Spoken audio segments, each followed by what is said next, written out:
मेरी बात को सुनिए। जो साथी आसपास है वो सामने आ जाओ मेरे भाइयों। आज आपके बीच में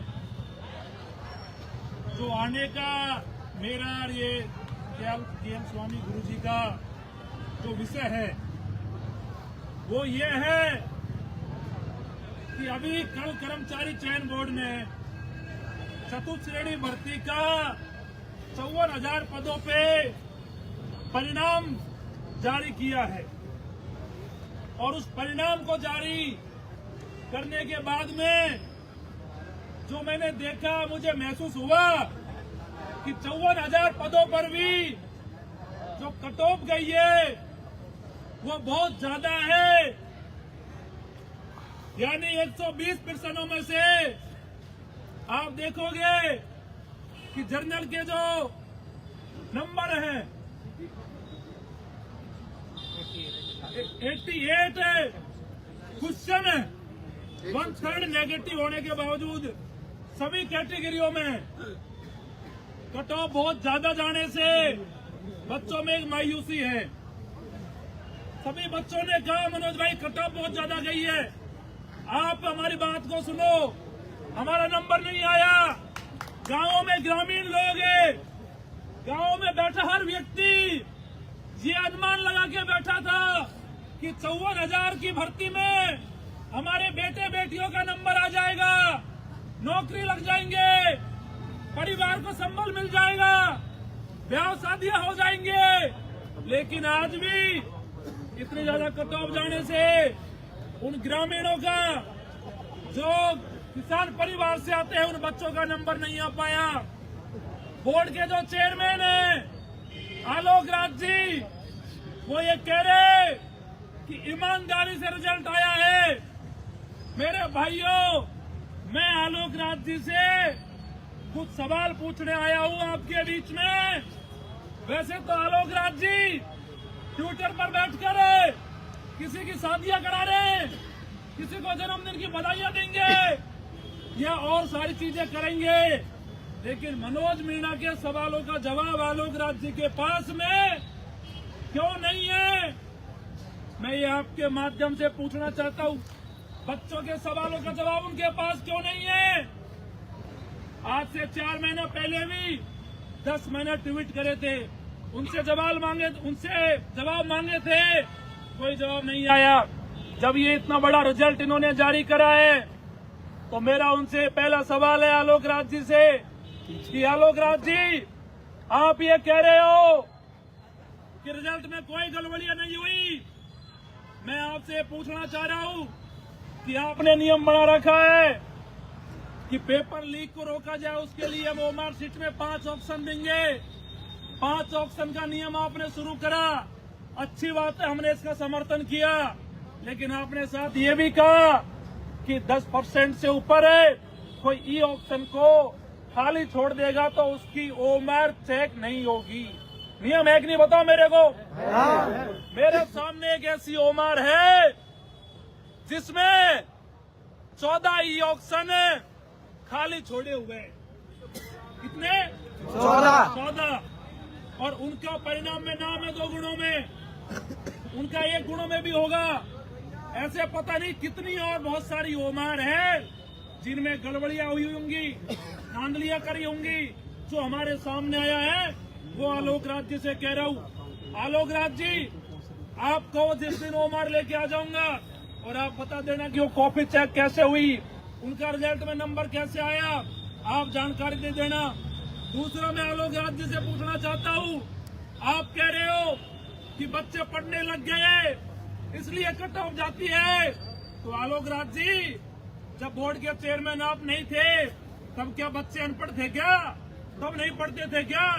तब भी पढ़ते थे बच्चे। मैं आलोक राज जी से कह रहा हूँ कि आरएस को मैं देखता हूँ कि आरएस में चयन फलाने का ढिकाने का हो गया, पटवारी का सुनता हूँ, वीडियो का सुनता हूँ। 4th क्लास में 10 फोन भी ऐसे नहीं आए तो ये क्या मनोज भाई मेरा चयन हो गया। हाँ, फोन जरूर आए, मैसेज जरूर आए, लेकिन उन बच्चों ने ये कहा मनोज भाई कर्मचारी चयन बोर्ड ने रिजल्ट तो जारी करा है इसमें हमारा नंबर ही नहीं आया। वो लोग कह रहे अच्छे नंबर बनने के बाद भी हम इसमें 54,000 के पदों में नहीं लग पाए, और कहाँ लगेंगे।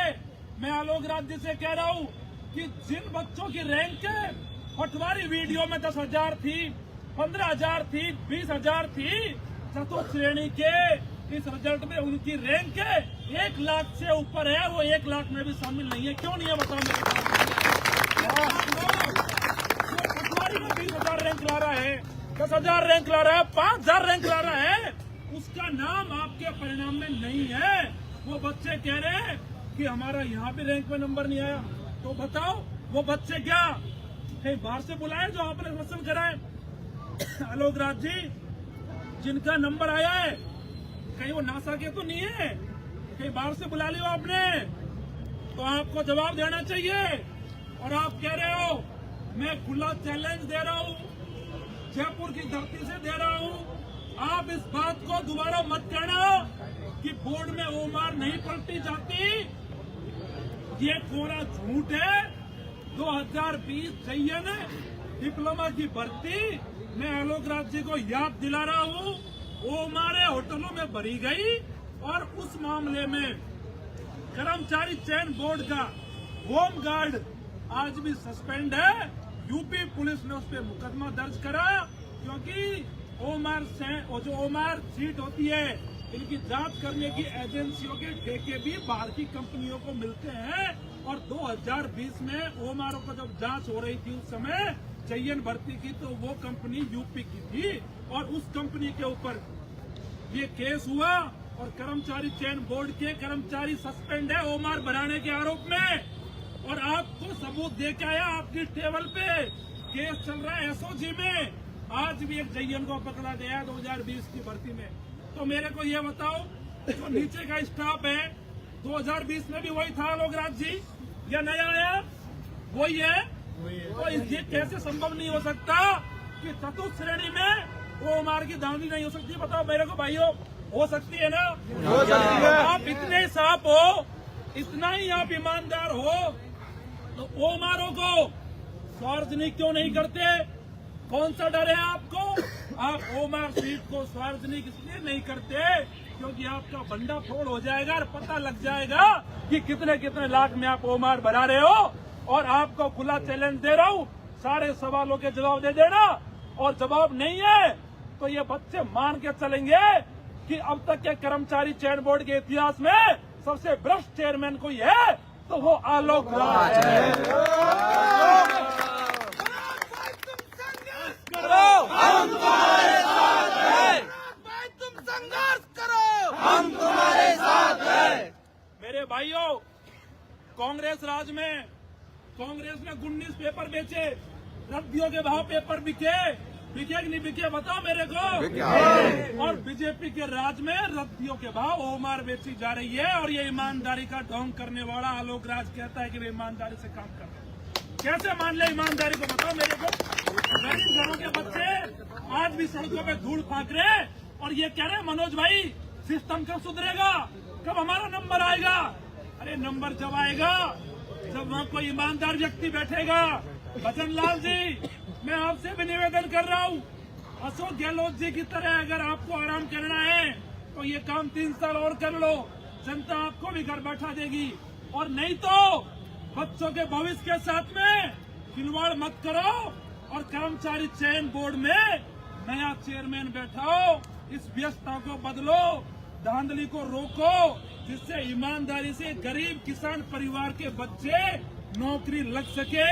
नहीं तो ऐसे लोग बैठे हुए जो सिस्टम को खोखला करते रहेंगे और बच्चों के साथ अन्याय होता रहेगा। मेरे भाइयों, आप लोगों के सामने मैंने ये जवाब मांगे आलोक राज जी से, और कह रहे हैं बच्चे बहुत पढ़ रहे हैं। बच्चे तो पढ़ रहे हैं आलोक राज जी, पर पता नहीं वो आप उनको कहाँ पढ़ा रहे हो। बच्चे पहले भी पढ़ते थे और बच्चे आज भी पढ़ रहे हैं, लेकिन ईमानदार बच्चे तो अभी भी बेचारे घूम ही रहे। तो आलोक राज जी से निवेदन है कि जो हमारे सवाल है, हमारी मांगे हैं, अगर आप ईमानदार हो तो जवाब दे देना, और नहीं तो मेरे को कहने की जरूरत है क्या भाइयों? आलोक राज बेईमान है, भ्रष्टाचारी है और घपले कर रहा है बोर्ड में। सही बात है कि नहीं, बताओ मेरे को। अगर जवाब नहीं आते हैं तो आप ये मान के चलना, बहुत सारे सबूत है आगे आपको और भी मिल जाएंगे। और आलोक राज जी कहता है सबूत ला के सबूत लाओ, सबूत लाओ, सबूत लाओ।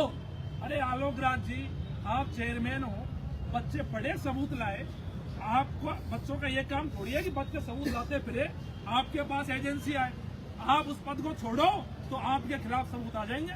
आप वहाँ बैठे हो, आपके बोर्ड के कर्मचारी नहीं कह सकते, कोई व्यक्ति नहीं कह सकता। सबूत तब आएंगे जब आप हटेंगे। आप जब तक बैठे रहोगे कोई सबूत नहीं आएंगे। पहले भी चेयरमैन था हरिप्रसाद शर्मा, पीटीआई भर्ती में खूब चमके घोटाला करा, जब तक रहा, जब तक किसी ने उंगली नहीं उठाई। और आज पूरी पीटीआई भर्ती की जांच चल रही है एसओजी में और लगातार सबूत आ रहे। और आलोक हरिप्रसाद जी तो इस्तीफा दे के घर चले गए और आज बच्चे घूम रहे। ऐसे ही आलोक राज जी तो किसी दिन निकल लेंगे इस्तीफा दे के, लेकिन बच्चों का भविष्य खराब हो गया, उसका क्या होगा। मेरे भाइयों, आप लोग मन बना लो, एसआई भर्ती रद्द कराने के बाद में और फर्स्ट ग्रेड के आंदोलन के बाद में आज बहुत दिनों बाद बच्चों की मांग उठाई है, क्योंकि बच्चे खुद लड़ना नहीं चाह रहे। बच्चे जब तक खुद समझदार नहीं होंगे, खुद की लड़ाई नहीं लड़ेंगे, कोई बदलाव संभव नहीं है। आलोक राज की जगह कल कोई और होगा और आपको लूटता रहेगा। अगर ये व्यवस्था नहीं बदलेगी तो कुछ नहीं होगा। अगर अपने सवालों का जवाब नहीं आता है, और अभी तो 2 गुनाओं की कट ऑफ आनी है, जब 2 गुनाओं की कट ऑफ आएगी तो ये कट ऑफ और बढ़े, ये गुना कट ऑफ आएगी तो ये कट ऑफ और बढ़ेगी।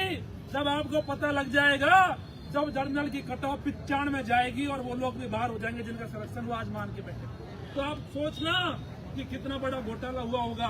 तो मेरे भाइयों, आप लोग आगे तय कर लेना, आप लोग तय कर लेना कि ऐसे भ्रष्टाचारी चेयरमैन के खिलाफ लड़ना है कि घर बैठना है, कि ऐसे ही इंतजार करना है कि हमारी नौकरी कल लगेगी, परसों लगेगी, तरसों लगेगी। ऐसे नंबर नहीं आने वाला। मन बना लो, मेरे को कह देना मनोज भाई हम तैयार हैं, लड़ेंगे। मन नहीं बनेगा, नहीं लड़ोगे, कोई नहीं पूछेगा। मनोज मीणा को तो आवाज लगा देना, मैं तो आपको एक आवाज में खड़ा मिलूंगा। हर गरीब किसान की आवाज के लिए दिन रात भाग रहा हूँ, मेहनत कर रहा हूँ। कोई भी व्यक्ति कह देता है उसको न्याय दिलाने के लिए हमेशा खड़ा मिलता हूँ। मेरे भाइयों, आप भी कह देना कि मनोज भाई लड़ाई लड़नी है।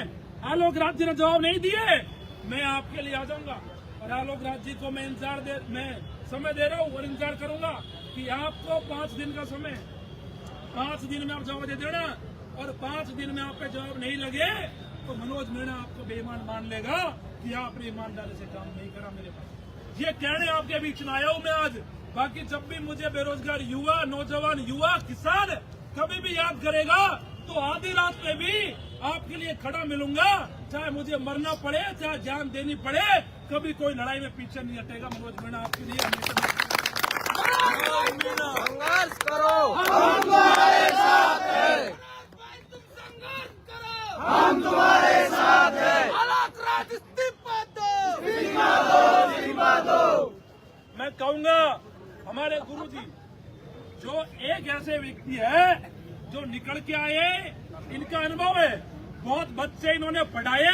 और जब इनको पता है कि पेपर का लेवल इतना हार्ड था और उसमें ये कट ऑफ जारी है, आरएस का सा पेपर बना दिया चतुर्थ श्रेणी का, और जब कट ऑफ इतनी जारी है बच्चे कहाँ से लगेंगे। मैं कहूंगा एक बार कि गुरुजी से कि वो भी अपनी पीड़ा को बताए, अपनी बातों को बताए कि बच्चों का शोषण क्यों नहीं हुआ। सभी भाइयों को नमस्कार। नमस्कार सर। मैं पिछले लगभग 10 सालों के तजुर्बे से ये बता रहा हूँ कि अभी 4th ग्रेड का पेपर वाकई बहुत टफ लेवल का पेपर था। और इतने टफ लेवल के पेपर में जिसमें 54,000 सीटें हों और इतनी ज्यादा कट ऑफ जाना बिल्कुल अप्रत्याशित है। मतलब यहाँ जमीन आसमान का अंतर है और बड़े लेवल का, बड़े स्तर का इसमें घोटाला हुआ है। और मैं आप लोगों को बता दूं, लगभग सभी मुद्दे अभी मनोज भाई ने उठा दिए हैं। लेकिन कोई भी आंदोलन मुकाम तक तब पहुंचता है जब पीड़ित व्यक्ति अपनी आवाज को बुलंद करता है। आप लोगों ने देखा होगा पिछले कई सालों में कई ऐसे केसेज मनोज भाई ने सुलझाए हैं या पीड़ित लोगों की आवाज उठाई है।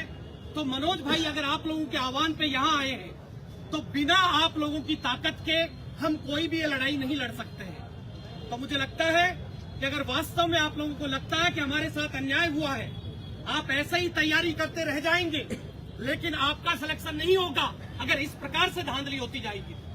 तो आप लोगों को एकजुट होना है और एकजुट होकर अपनी लड़ाई को बुलंद करना है। और ये नेतृत्व जो है इस लड़ाई का भाई मनोज मीणा जी करेंगे और हम सब लोग इनके साथ हैं। आज 5 दिन का समय आलोक राज जी को दे दिया है। अगर वो इनके सवालों के जवाब नहीं दे पाते हैं तो 5 दिन बाद आप मन बना के कह देना कि मनोज भाई जवाब नहीं आए, हम तैयार हैं, तो मैं आपके लिए तैयार मिलूंगा। और एक ज्ञापन मेरे को भाइयों ने और दिया है कि अभी कर्मचारी चयन बोर्ड ने एनडीसी की 10,644 पदों पे भर्ती